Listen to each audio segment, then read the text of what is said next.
बाबा को याद करते भी अगर आपका काम नहीं हो रहा है तो समझ लो बाबा उस समय को टाल रहा है, वो समय आपके लिए उपयुक्त नहीं। अब जैसे मानो जैसे कोई अपने घर बच्चा बीमार हो गया, अपन डॉक्टर को दिखाने जा रहे हैं उसको, और रास्ते में आइसक्रीम दिखी आई तो बच्चा क्या जिद करेगा कि आइसक्रीम खाओ। क्या आइसक्रीम अपन नहीं दिला सकते? नहीं, अपन कहते एक नहीं दो खिलाएंगे, आज नहीं कल। तो इस तरह ही बाबा उस समय को टालता है। धारणा के लिए मुख्य सार है, पहला ज्ञान बिंदु है अपना टाइम सफल करने का अटेंशन रखना है। माया गफलत ना करे, ना करा सके, इसके लिए महादानीपन बहुतों को रास्ता बताने में बिजी रहना है। दूसरा ज्ञान बिंदु है अपनी उस तकदीर बनाने के लिए धनी के नाम पर सब कुछ सफल करना है। रूहानी यूनिवर्सिटी खोलनी है। वरदान है आज का, ऊंचते ऊंच बाप को प्रत्यक्ष करने वाले शुभ और श्रेष्ठ कर्मधारी भवन। जैसे राइट हैंड से सदा शुभ और श्रेष्ठ कर्म करते हैं, ऐसे आप राइट हैंड बच्चे सदा शुभ व श्रेष्ठ कर्मधारी बनो। आपका हर कर्म ऊंचे से ऊंच बाप को प्रत्यक्ष करने वाला हो, क्योंकि कर्म ही संकल्प व बोल को प्रत्यक्ष प्रमाण के रूप में स्पष्ट करने वाला होता है। कर्म को सभी देख सकते हैं, कर्म द्वारा अनुभव कर सकते हैं। इसलिए चाहे रूहानी दृष्टि द्वारा, चाहे अपनी खुशी के रूहानियत के चेहरे द्वारा बाप को प्रत्यक्ष करो, यह भी कर्म ही है। और आज का स्लोगन है, रूहानियत का अर्थ है नैनों में पवित्रता की झलक और मुख पर पवित्रता की क्या हो, मुस्कुराहट हो। अव्यक्त सारे संकल्पों की शक्ति जमा कर श्रेष्ठ सेवा के निमित्त बनो।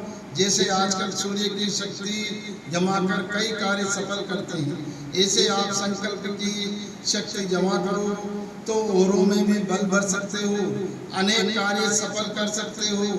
जो हिम्मतहीन हैं उन्हें वाणी के साथ साथ श्रेष्ठ संकल्प की सूक्ष्म शक्ति से हिम्मतवान बनाना, यही वर्तमान समय की आवश्यकता है। और आज अपना मुरली का सार है, मीठे बच्चे तुम्हारी बुद्धि में अभी सारा ज्ञान का सार है, इसलिए तुम्हें चित्रों की भी दरकार नहीं। तुम बाप को याद करो और दूसरों को भी करो। पिछाड़ी के समय तुम बच्चों की बुद्धि में कौन सा ज्ञान रहेगा? उस समय बुद्धि में यही रहेगा, हम जाते हैं वापस घर, हम जाते हैं वापस घर, फिर वहाँ से चक्र में आएंगे, धीरे धीरे सीढ़ी उतरेंगे, फिर बाप आएंगे, चढ़ते कला में ले जाएंगे। अभी तुम जानते हो पहले हम सूर्यवंशी थे, फिर क्या बने, फिर चंद्रवंशी बने। इसमें चित्रों की दरकार नहीं। और आज मुरली से 5 बातें लेंगे।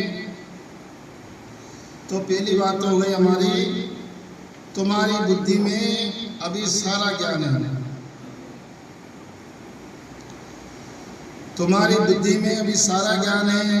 दूसरी बात हो जाएगी, पिछाड़ी के समय तुम बच्चों की बुद्धि में कौन सा ज्ञान रहेगा। और हमारी आज की तीसरी बात हो जाएगी, अपना टाइम सफल करने का टेंशन रखना है। और चौथी बात हो गई हमारी, ऊंचते ऊंच बाप को प्रत्यक्ष करने वाले शुभ और श्रेष्ठ कर्मधारी भव। और पांचवी बात हो गई हमारी, रूहानियत का अर्थ है नैनों में पवित्रता की झलक और मुख पर पवित्रता की क्या हो, मुस्कुराहट हो। तो अपना पहला ज्ञान होती है, बच्चे तुम्हारी बुद्धि में भी सारा ज्ञान का सार है। और दूसरा ज्ञान होती है, पिछाड़ी के समय तुम बच्चों में की बुद्धि में कौन सा ज्ञान रहेगा। और तीसरा ज्ञान होती है, अपना टाइम सफल करने का टेंशन रखना है। चौथा ज्ञान होती है, ऊंचे ते ऊंच बाप को प्रत्यक्ष करने वाले शुभ और श्रेष्ठ कर्मधारी भव। और पांचवा ज्ञान होती है हमारा रूहानियत का अर्थ। रूहानियत का अर्थ है नयनों में पवित्रता की झलक और चेहरे पर पवित्रता की क्या हो, मुस्कुराहट हो। और आज है मंगलवार, तो मंगलवार का सोमवार है। मैं शांत स्वरूप आत्मा हूँ, शांति मेरा स्वधर्म है, शांति दान की रहने वाली हूँ, शांति सागर मेरे परमपिता परमात्मा हूँ।